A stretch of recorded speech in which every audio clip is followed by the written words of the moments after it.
when you're sending, because like you're in Ableton, right? I'm in Pro Tools when I'm sending my rough mix rather, and I'm sending my Pro Tools session. When you're sending your stems to these mixers, are you like putting stuff through any like special bus processing, or you just like, or you through your mix bus? I know you said it was pretty light, but like, or you just like kind of giving them the raw stems. It depends. I think with Brent specifically, I like to say like I don't do. I mean, it's weird. Like I do, but I don't. There Mhm. definitely was bus processing and the Brent stuff, but Jeremy's Right. also arguably as good of a mixer as he is a producer. So he Oh was wow. also handling a Okay. lot of like the processing side after I was kind of like doing my thing with it. But I'm pretty sure John was getting like bust stems, like Okay. or at least not every individual, but like I think we gave him both the drum group and the drums. I don't really know which Right. one he ended up using, but like he Yeah. may Yeah. have just used the full drum group. I don't know, but I So think we gave him the options to do whatever we wanted to do with it. But yeah. like the guitars, he may well have gotten the summed version of all of those guitars and the acoustic layer, which would take it from probably 120 tracks to probably like 30, Yeah. which would have depends.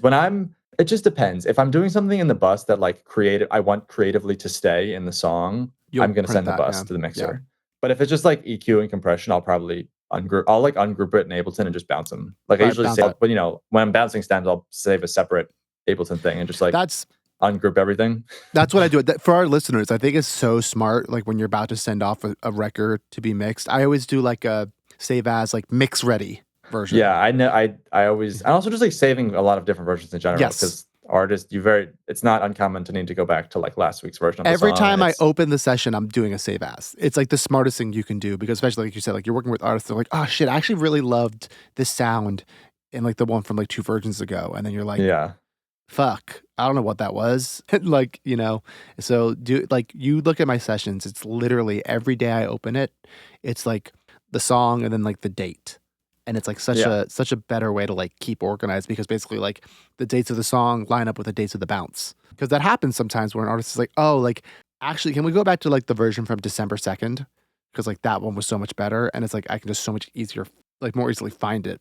yeah. Versus I know producers, they're like version 1, version 2, version 3. And I'm like, how do you know? Like, Yeah. but that's me. And I'm what's also crazy crazy. too, I think Jeremy and I, while doing Brent, we kind of realized that I run my computer through Dropbox to begin with, but like we like shared project files through Yeah. Dropbox to work on all that stuff. And like Do- as long as we didn't tell, like as long as we were working on it at the exact moment, like we always had the same copy of the project, and we're just yeah. like we'd go home to his studio and I would be in mine, and like it worked out very well. It's funny. I was going to ask how you guys went about doing that, which is funny because I that's how I work the same exact way because I co-produce a lot and it's all on Dropbox and I think Dropbox is Yeah. like by far the best way to do it and that's the one rule you both can't be in at the same Yeah. time because if Yeah. you are you can tell just again for our listeners like you can tell if you like have the Dropbox like little app on like the top of your screen there like you can see if someone's in it usually Yeah. like they'll be like Yeah. working on it so.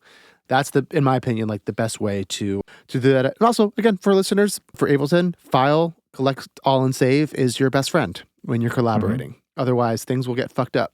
There's no other way to do that.